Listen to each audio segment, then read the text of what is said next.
Aniya na mga dagkong balita karong adlaw sa One Mindanao. 8 kabalay daplin sa dagat sa Barangay Dalyaw sa Toril District, Davao City na danyos human gihapak og kusog nga balod. Lalaki nga igo lang nangita og baki aron matud pa kaunon na anod sa Cagayan de Oro River. Search and rescue operation nagpadayon. Lalaking sospek sa buy-bust operation ug usa ka PIDEA agent patay samtang 3 ka miyembro sa Philippine Marines ang samdan human misangko sa pinusilay ang gikasang drug buy-bust operation sa Bonggao, Tawi-Tawi. Vice President Sara Duterte gipangunahan ang opisyal nga pag-abli sa Kadayawan Festival 2026. Og acting nga paghilak sa 47 anyos nga babae atol sa Rescue Olympics drill sa LGU sa Salug, Zamboanga del Norte, gikalingawan online.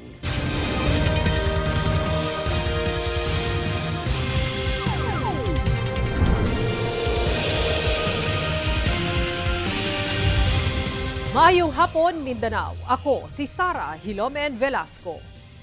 Pipila ka balay ang nadanyos tungod sa dagkong balod sa Barangay Dalyaw sa Davao City. Ang detalye sa live report ni John D. Esteban. John D. Sara, 8 ka balay ang nadamyos tungod sa dakong balod diha sa Barangay Dalyaw, Toril District, Davao City. Ato Siron.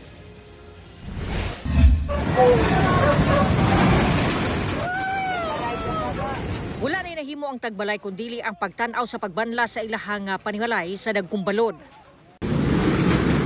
Oh, bantayaw, buto-buto na. Awa dia, Brad. Kini nahitabo Sabado sa kadlawon sa Purok Pantalan, Barangay Dalyaw, Toril District, Davao City. Giadtuan sa GMA Regional TV 1 Mindanao ang lugar. Sumala sa usa sa mga apektadong residente, kalitra matud pa midako ang balod. Gani pipila lang matud pa ka gamit ang ilahang nasalbar. Kalit lang ni dako ang balod niya. Wala may kabantay kay ngani lang siya. Nya mga tungtong nag alas 11 sa gabi diha na ni dako na siya maayo. Nya dira na mi nag baanay panghipos diri tanan. Si Rosalie nakapanghipos pa sa ilahang gamit human masayran nga nadamyos ang balay sa silingan apan naapil gihapon og kaguba ang ilahang balay tungod sa kakusog sa balod. Nadamay ra pod sa silingan namo nga balay. Kuan kanang namang ang ilahang manggong balay kanang daghang kayong kahoy nya tapos na kuan man sa haligi na kuan man ang mga haligi na banggaan sa mga kahoy nya moto pagkaguba silahang balay naguba pod ang amo ang balay kay nadasmangad man sa ilahang mga kahoy. Hasta ang balay ni Nerda nadamyos. Kaning nakuan ng kuan haligi atang salog-salog. Tanggal pod. Hinoon paspas nga miresponde ang Dalyaw BDRRMC ug ipahikling ang mga residente. Mayo na lang walay naunsa sa hitabo apan 5 kabalay ang totally damaged ug 3 ang partially damaged. Nanawag man to sila god na naa daw nga tumba balay tapos auto yung mga report pod mga poste na naga-spark. Yaksyonan din namo nanawag may taga Davao Light no. Tapos ipang evacuate na mga pamilya. Base sa weather forecast sa Pag-asa, niadtong weekend, nakasinati og kasarangan ngadto sa mabaloron nga kadagatan ang Davao Region tungod sa kusog nga hangin nga dala sa localized thunderstorms. Sara gipahimangnuan usab no sa awtoridad ilabi na itong mga residente nga nagpuyo sa baybay duol og dagat nga magmatngon og magbinantayon ilabi na kung kusog ang hangin nga moresulta sa mga dagkong balod. Sara. Okay, daghang salamat, John D. Esteban. Atong sayro ng dugang pang mga balita sa Mindanao. Makauban nato si Cyril Chavez live sa Cagayan de Oro City. Cyril. Salamat, Sara. Nagpadayon ang pagpangita sa usa ka lalaki sa Cagayan de Oro City nga igo lang nangita og baki sa suba aron kaunon human aksidenteng naanod. Aniya ang ako report. Human makadawat og report Sabado sa buntag, gilusad gilayon sa Cagayan de Oro City Disaster Risk Reduction Management Department, Oro Rescue 911, ang search and rescue operation sa usa ka lalaki nga giingong naanod sa Cagayan de Oro River sa sitio Manggahon, Barangay Bayanga. Matod sa CDRRMD, nahitabo ang insidente pasado alas 7 sa buntag og na-report sa Oro Rescue alas 10 na sa buntag. Busa, pinaspasay ang pagresponde sa lugar, labi pa nga bukirong bahin ang nahitabuan. Kaning 19 years old, no? Nga taga Baongon, no? So uban ng iyang amigo, ang ilang tato is mutabok sa suba kay mangita og bakbak. But pagtanaw nila pagtabok, tingala siya nga nilayo na diretso yang amigo and then nawala. Kauban ang rescue team sab sa Baongon o PNP, nagpadayon ang search and rescue operation sa otoridad. Dugang sa otoridad, sanglit pila ka adlaw na ang milabay. Ana na sila gapangita karon sa downstream sa suba. Sa pamasin nga ana didto naanod ang lawas sa biktima. Atong ginatry gyapon, no? Paingon din downstream. Ana atong team karon dadto, pahigayon sila sa search and retrieval again. Hopefully kay na naman tayo sonar katong atong gamit pang kung sa ilalom sa tubig. Hopefully makita na to sa atong team karon kay ikatulon na kadlaw. Tungod sa mong panghitabo, ana sa pahimangno ang otoridad, labi na sa mga residente nga anaa duol sa mga kasubaan sa syudad. Yes, unta, no, kinanglan ang kaning pag-cross sa river kung wala kay sakto nga kuan, mubasa sa maong suba sa kamutabok. Dapat likayan unta kay na may mga hanging bridge siya. Siguro usahay kapuyan na sila kanang tuyok bitaw kay layuan na sila sa mga hanging bridge kung asa sila makatabok. So munang ilang i-challenge ang pagtabok sa maong suba. And sa akong gingon na usahay ra ba sa kabukiran kanang tuloy-tuloy ang ulan. Bisag init diri sa ubos, so dita kabalo usahay nga taas ang tubig. Kauban si Jaybert Pairat, Cyril Chavez, 1 Mindanao. Patay ang usa ka PDEA agent samtang samdan ang tulo ka mga sakop sa Philippine Marines human may sangko sa Pinusilay ang gipahigayong bypass operation sa Bonggao, Tawi-Tawi. Aton sa operasyon, patay sab ang target nga sospek. Nakaalerto si Efren Mamak. Kapin 270 ka gramo sa gituhuang shabu nga mokantidad sa 1.8 million pesos. Lakip mga tag-as nga kalibre sa armas o mga bala ang na-recover sa gikasang bypass operation nga gipangunahan sa PDEA Barm sa Barangay Panyongan, Bonggao, Tawi-Tawi, Domingo sa kadlawon. Misangko sa 3 ka oras nga pinusilay ang operasyon human matimbrehan sa mga target nga operatiba ang ilang nakatransaksyon nga gilayong namusil. Patay ang 29 anyos nga lalaking PDEA agent atol sa operasyon, samtang tulo ang samdan nga sakop sa Philippine Marine Battalion Landing Team 4 nga gilayong ipatambalan o ganana sa mayong kahimtang. Samtang dead on arrival sa ospital ang target sa maong operasyon nga si alias Boss M, kinsa kani Abu Sayyaf surrendery human mabaslan sa operatiba. Nagpadayon ang hot pursuit operation sa mga kaubanan sa suspect human makasibat. Matod sa PDEA Tawi-Tawi, ang maong lugar nga ilang gipailawom sa operasyon, dugay na nga nahimong drug den sa magkabanay kuno nga nagabaligya og illegal nga droga. Ang masama pa dito, yung mismong komunidad na yan ay kinikita nila yung mga ibang mga buyers galing sa ibang isla. Particularly yung mga small fishermen natin na bago magdagat, pumupunta muna dyan sa nasabing lugar para gumamit ng droga dahil nga po sa kanilang paniniwala, pangpalakas na ito sa kanilang trabaho. Ginakuhaan pa og payag ang kabanay sa namatay nga PDEA agent, lakip na ang mga nasamdan nga Philippine Marines. Ingon man ang kabanay sa namatay nga suspect. Kauban si Gary Balantayog, Bong Vicencio, Efren Mamak, 1 Mindanao. Department of Education, Cagayan de Oro City Division, gibutyag nga balik sa normal na ang mga klase sa eskwelahan sa syudad. Human ang sunod-sunod nga online shooting threat sa milabay nga mga adlaw. Aritali sa report ni James Paulo Yap. Human ang sunod-sunod nga hulga sa seguridad sa mga eskwelahan sa Cagayan de Oro City. Gibutyag karon sa Department of Education, Cagayan de Oro City Division, nga balik normal na ang klase sa tanang eskwelahan sa syudad.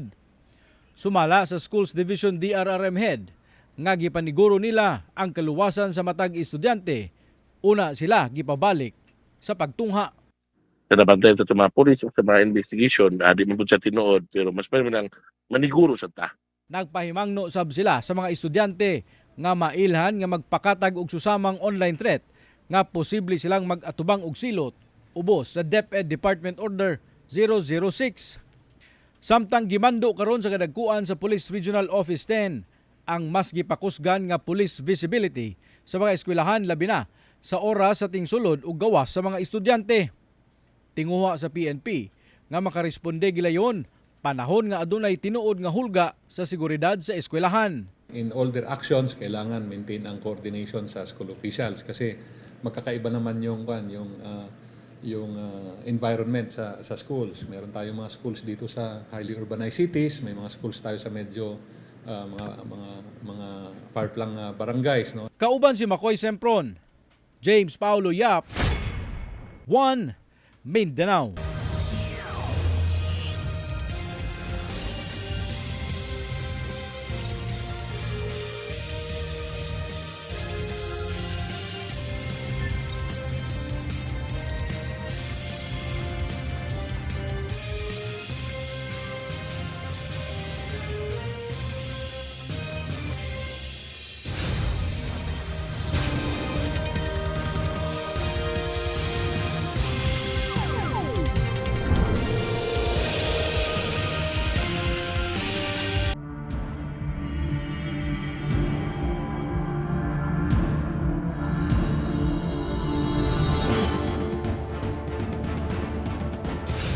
Trese na ang natala nga namatay tungod sa daot nga panahon resulta sa bagyong Luis, bagyong Maymay ug hanging habagat.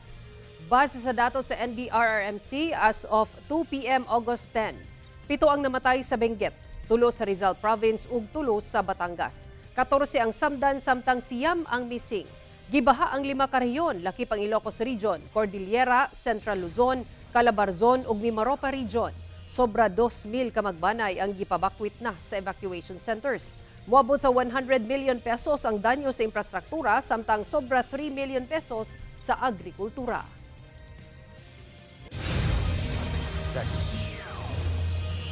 Gatosan ka mga residente sa Barangay Lasang, Davao City ang naka-avail sa nagkaniyang libreng serbisyo sa subling paglusad sa Oplan Kalinaw sa Davao City Police Office. Ano yung report ni Argel, relator. Taod-taod na matud pa giubo ang senior citizen nga si Nanay Carmelita. Busa dihang nadungog nga dunay libreng check-up sa ilang purok ni avail gayud siya. Kabahin ang free medical check-up sa mga serbisyo nga hatod sa relaunch sa Oplan Kalinaw sa Davao City Police Office. Gawa sa libreng check-up, dili na sa mugasto sa tambal si Nanay Carmelita kay doon na say libreng tambal gikan sa Davao City Health Office. Dako yun kayo tabang sa moang baryo. Nagpasalamat ni sa inyo ha. Dako kayong tabang guys sa panahon karon ng krisis kayo nya. Mahal ba ang tambal no? Sa pareha na mo mga senior. Dagsang mga residente sa Purok Scorpio, Barangay Lasang, Davao City nga mi-avail sa gihatod nga serbisyo sa ila mismong purok sa DCPO, kauban sa ilang partner agencies. Dunay panghatag nga food packs, school supplies alang sa mga bata. Dunay sa libreng gupit, legal consultation ug uban pa. Nakig-alayon sab ang ubang ahensya sa gobyerno sama sa PSA ug naghatag sab og siblings ang Department of Agriculture. Ang ilahang presensya din makahatag og kalinaw sa komunidad at the same time ilaha pong gi-address ang uban nga mga panginahanglan sa ato ang katilingban. Actually, so good 2013 sa akong tan-aw rag mga ikaunom na ni nga mga activities. Pero dugay-dugay na po nga wa sila makahibalik. Mana nga warang naghangupod ang mga katawhan sa ilang programa. Duna say mga crime prevention campaign og lectures nga gipahigayon. Kabahin kini sa pagpakusog sa kapulisan sa pagkig-alayon sa mga komunidad aron mamintinar ang kahapsay ug kalinaw. Na makita po ng mga tao natin sa community na nandyan pa rin yung mga men in uniform saka yung LGU na nag-extend ng tulong. Ang among hangyo sa matag usa sa atoa na padayon lang atong pagtambayayong o pagtinabangay aron masigurado na ato ang komunidad luwas para sa tanan, apil na atong mga bata sa eskwelahan nga manginabuhi tag hapsay ug malinawon. Ipahigayon sab ang Oplan Kalinaw sa uban pa nga mga barangay sa syudad. Kauban si mga Churawing ug Jojo Solarte sa kamera. Ako si Orgil, relator. 1 Mindanao.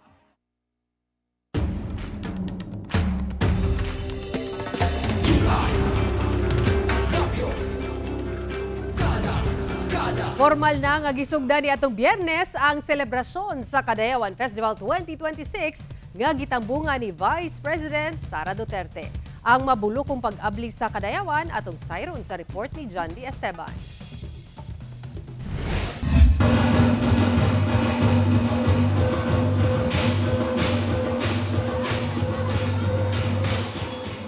Gisugdan sa usa ka grandiosong pasundayag sa mga local performers ang pag-abli sa Kadayawan Festival 2026.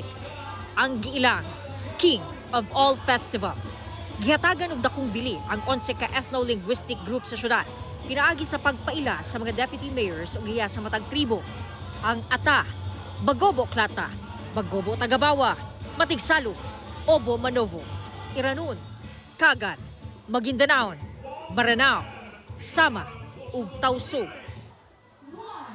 Mismong si Vice President Sara Duterte ang mipatingog sagong isip timaan sa formal nga pagsugod sa selebrasyon. Iyang gihimugatan ang kamahinungdanon sa Kadayawan sa pagpahinumdom sa mga Dabawenyo nga magpabiling lig-on taliwala sa mga hagit sa politika ug ekonomiya. Mga Dabawenyos, let us all stand tall and proud. We have endured poverty, terrorism, insurgency, and even a global pandemic. We will continue to rise, support one another, and move forward with courage, wisdom, and faith. We will remain unbowed. This is the true spirit of Davao. And this is the true meaning of Kadayawan. Pipila sa mga dakong aktibidad nga angay atangan mao ang pamulak sa Kadayawan ug indak-indak sa Kadayawan karong umaabot nga Agosto 16.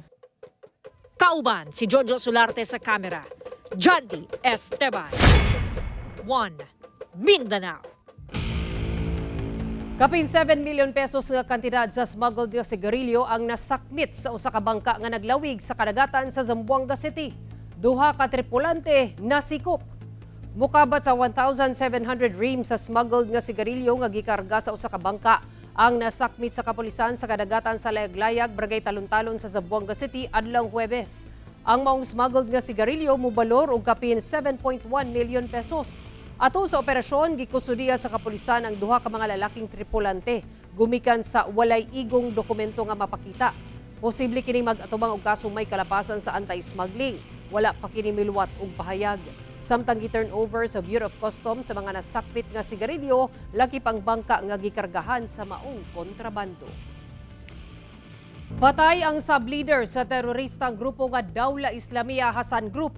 Lakip na ang upat ka mga kaubanan nini human misangko sa pinusilay ang pagsilbi og warrant of arrest batok sa maong sub-leader sa Pikit, Cotabato. Ang detalye sa report ni Efren Mamak.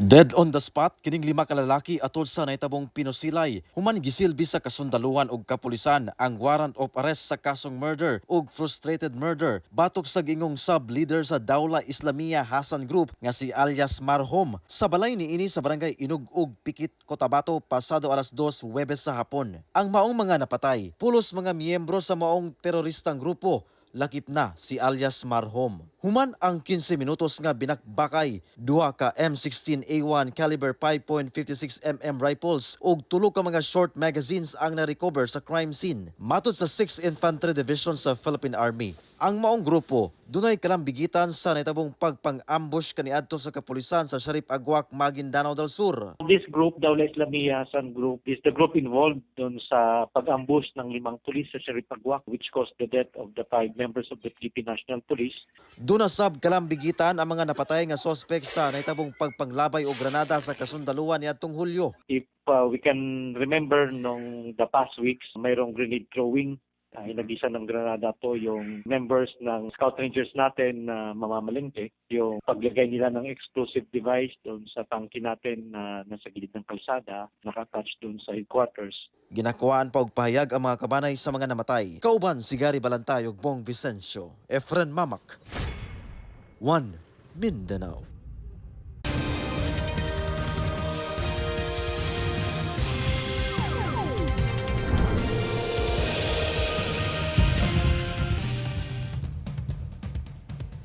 Nagkadaiyang aktibidad ang giplastar sa pag-arangkada sa week-long celebration sa Aligokoy Festival sa Barangay Lapasan sa Cagayan de Oro City. Aniya akong report. Sadya nga gibuksan ang week-long celebration sa Aligokoy Festival sa Barangay Lapasan, Cagayan de Oro City adlong Biyernes. Kini ang tinuig nga selebrasyon sa barangay sa mga grasya nga nadawatan niini dungan sa pagsaulog sab sa pista sa ilang patron nga si San Roque. Nagkadaiyang performances gikan sa local artists sa barangay ang nagpabibo sa pagbuka sa kapistahan, lakip na ang giatangang fireworks display.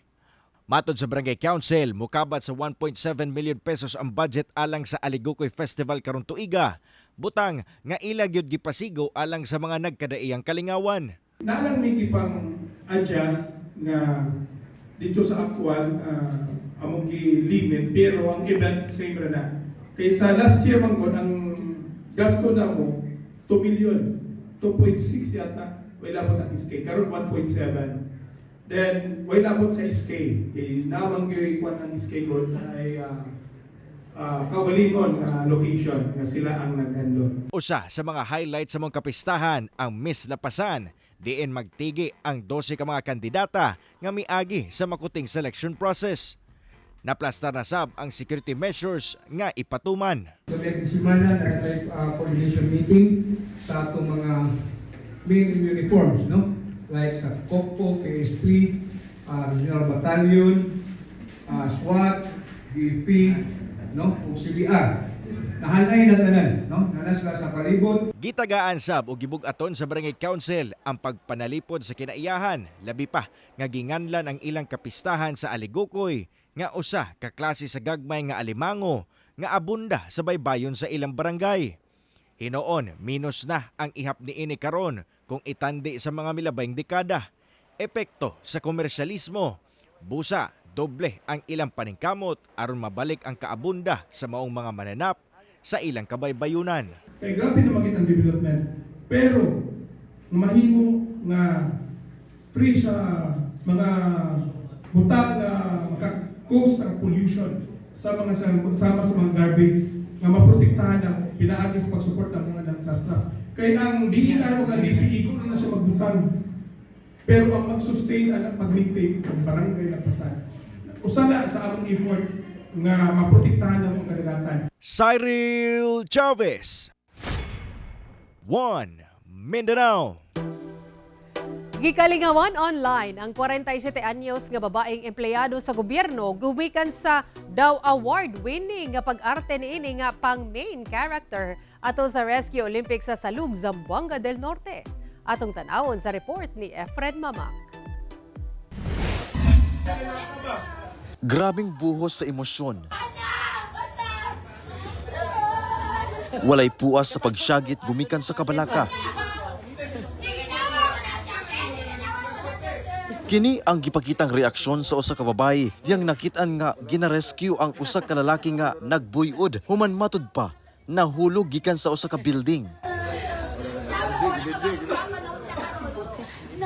Kini nahitabo atol sa gipaygayong Rescue Olympics nga kabahin sa closing program sa pag-obserba sa National Disaster Resilience Month sa LGU sa Salug, Zamboanga del Norte ning bag-uhay lang.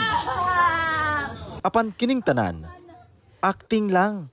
Nagadahom siya. Siya si Gody Aguilar, empleyado sa Mayor's Office sa Mong Lungsod. Gikalingawan siya karon online ug miani sab og managlahing reaksyon gumikan sa mga netizens kay sumala pa.